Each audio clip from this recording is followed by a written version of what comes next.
Hello to all of you who got bitten by a motor bug and tuned into my channel today. Thank you for that.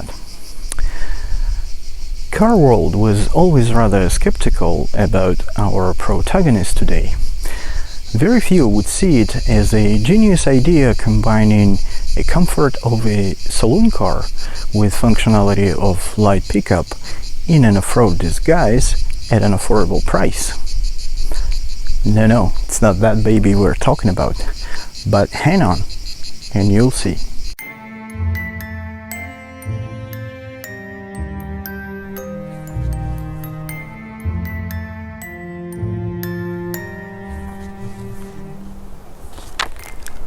Many would call it a delivery van in 4x4 clothing. The others would say it's a fake 4x4. Some would call it a lame attempt to copy Land Rover, stealing its famous roof windows. Oh dear. But pretty much all of them agree that it was an oddball that started it all. By which, of course, they mean SUVs infesting our roads today. But maybe it was nothing of that. Let's find out.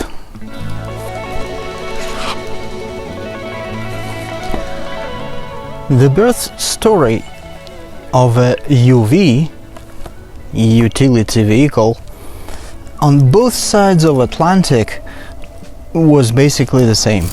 In the US, they took an off-road GP, general purpose vehicle previously utilized by the military, and civilized it their way, usually by mounting up a wagon-type body on the frame, marketing it as a practical one car to do it all for suburban and countryside families running their small businesses and farms.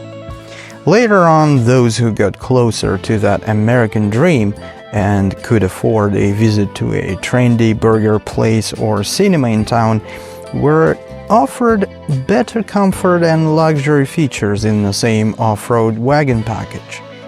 And then some added a truck bed. Eventually it has been transformed from this into these, and nowadays into these. Amazingly, not only city cowboys want it now, but even the military wants it back. In the old world, with the King's blessing, Mr. Charles King from Rover Company started basically the same process of creating more civilized version of a British bedrock post-war vehicle, Land Rover series. He followed similar concept of a station wagon on 4x4 chassis, but his product got too much royal attention. And from the humble beginnings of a countryman's dream wagon with vinyl seats, plastic panels and rubber floors, a luxurious all-terrain limousine worthy of a parking spot at Westminster Abbey was developed. It became a transportation for opulent families pampering their kids on the way to a cricket field. A status symbol, just like some expensive diver's watch. Nice to flash at the club members' dinner, but never used anywhere deeper than a private pool. It seems for anyone who could afford these large machines and cover the same size, fuel and maintenance bills, the desire to own them grew into obsession. The Rover got the ball rolling and opened Pandora box, new era of do-it-all, go-anywhere, lush transportation with commanding driver's position. Royal flair sells well. Surely some like it hot, but way too many like it royal. So I reckon that it was not our humble hero, but the 100-inch wagon that started it all. Anyways, let's leave it all to the islanders and move down south to France, the land where they literally had chopped off all the ties with their monarchy in 1793. but stayed true to an exuberant and eccentric styling. where form over function is believed to be the right way of making many goods, including cars. One of the great examples of such exuberance was a highly diversified company called Matra. During its history, it produced anything from guided missiles and spaceship loading bays to personal computers and fiberglass sailboats. But the most important thing we should remember, they had constructed successful F1 cars and developed V12 engines for them, and produced sports coupes, which even the first man in space, Yuri Gagarin, fell in love with. Didjet was Matra's and French government gift to him once they saw how much he liked it at the Le Bourget Salon in 1965. Then, in the 70s, the French people have put the English-born all-terrain wagon in the place where, according to their beliefs, it belongs, the Louvre Museum. Matra went ahead and produced a totally unconventional and funky voiture de loisir, a leisure activity vehicle sporting fiberglass body parts, plastic cladding all around, and based on a small Nimbo city car. Crazy idea, you think? Actually, that was brilliant. Here it is then, Matra Talbot Ranch. And before you object, let me explain you something. It's immediately clear that comparing the ranch to the range is useless, but mainly for one important and not so obvious reason. In my opinion, the 70s Range Rover is the best lie detector machine, because anyone will fail the test right on the spot if they deny that driving it is a wacky business, a mix of operating your noisy agricultural equipment and floating on a slow boat at the same time. At least they warned us with sun visor stickers, no abrupt maneuvers. But why did they bother making sun visors at all? In the climate where this vehicle was born, 9 days out of 10 it's gonna be gray and wet outside. Naturally, this calls for a tall, all-wheel drive fortress equipped with chauffeur to get your highness to the palace on hunting grounds. But that's not my trouble, really. Here, in the sunny part of the world, my needs are very different. For example, do I have a parcel shelf where I can stow my baguettes perfectly?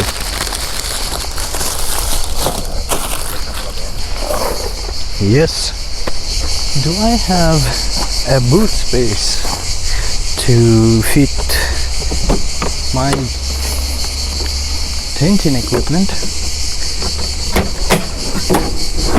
my picnic basket,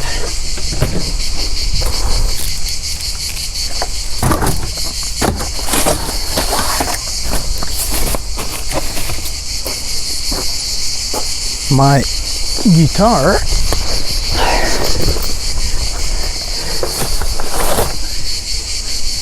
and my dog.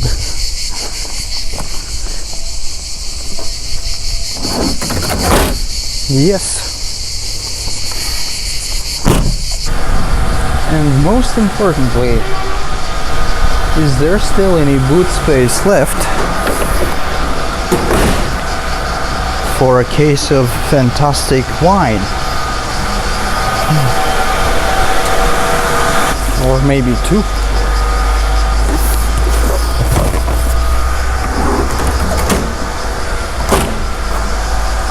Yes. This strangely shaped car with raised roof a feature later on used on Land Rover Discovery and praised by every owner, is incredibly spacious, funky, and surprisingly functional for a French product. But people still thought it is fundamentally compromised because of its one-axle front-wheel drive. Wrong! The King of Sahara Peugeot 504 also had one-axle drive in the rear, and it worked brilliantly. What Matra was right about is trendy 4x4 looks. Nowadays, even the owners of the mighty Beetle want to make it look cool and doty. And with the roof-mounted spare tire, another one under the boot, plastic wheel arch extensions and fat protective moldings, Matra kept on with their message, city car which can go off-road. Don't forget, in the 70s, plastics were considered innovative, environmentally friendly materials. Thanks to all this plastic and fiberglass, Range weighs just over 1 ton. You still think you're gonna miss that all-wheel drive? No extra heft means no need for that rattling diesel or thirsty V8. Front-wheel drive and 80 French-bred horses from 1.5-liter engine they used in the famous Simca TI hot hatch. Awesome!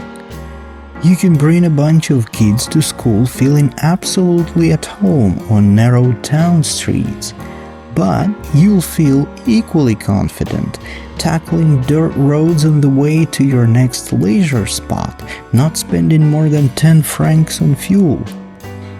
Despite being perceived as flawed, oddly enough, Range was actually new, if not groundbreaking concept of a new breed. Family hatchback suited for life adventures.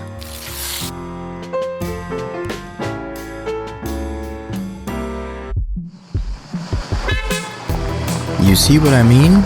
Simple leisure pleasures. Girlfriend? Check.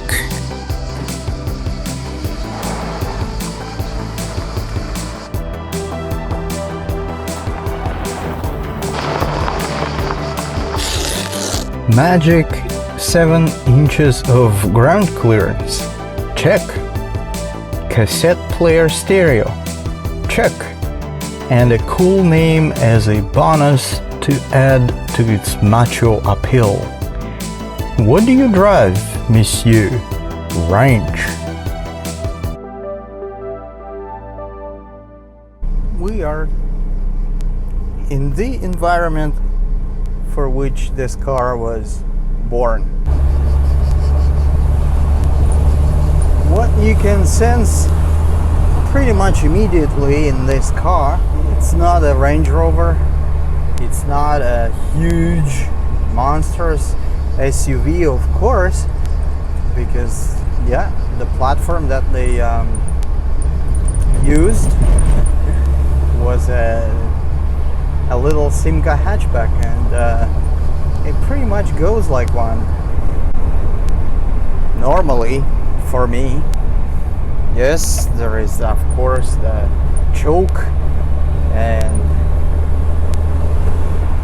no rev counter, just a speedo, temperature gauge, minimal controls. Nothing to write home about really in terms of sophisticated features. I mean, nobody needed them then, back then in the 80s. Why would you need them now? And obviously, you know, I don't really think much what kind of a road I'm driving on. You know, normal road. As you can hear from all the rattling and, you know, squeaking of the plastic panels. But honestly, do I care? Not a bit. It's normal. It's a country road.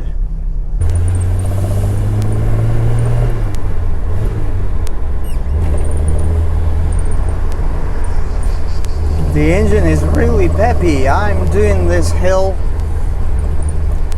on the third at 40 kilometers an hour. I put my foot down and it flies up. So really then, ask yourself, why would anybody need anything else? So why would you need that? Of course, it gives you more comfort, but it doesn't give you the sense of a simple country life, and you want it.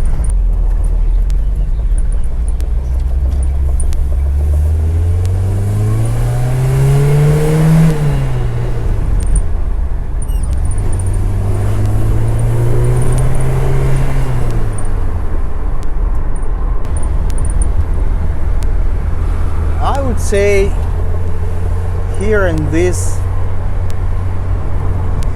absolutely stunning Italian countryside, if you need something bigger than the famous Fiat Panda, which is actually really, really small, this must be the perfect young timer to have. I can certainly live with this car, no problem. Maybe not on a day-to-day basis, but as a really something different that I would want to take out, even with this rattle, I'm fine. All the time, yeah. What do you see when you turn on the light? I can't tell you, but it sure feels like madness.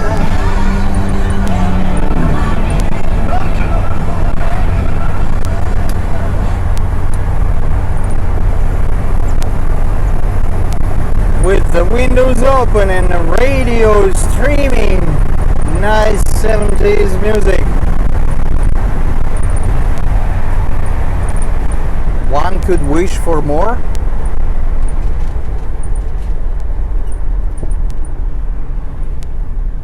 One would want this. I don't think so.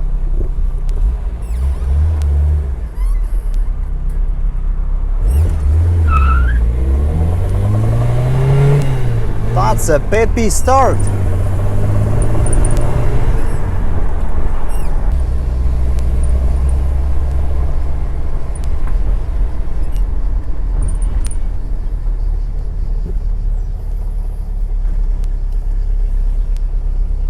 You can stop by and check on your sheep.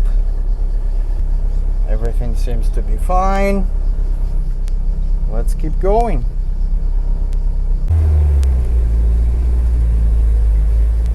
Hi, dog. I have one here. Your friend.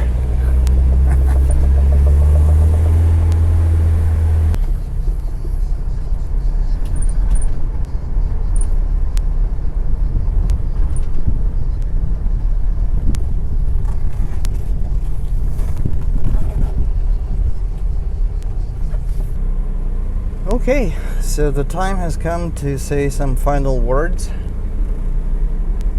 Go out there. But it's certainly the right place to make a bit of a conclusion about this car. So, do I like the off-road Matra? No.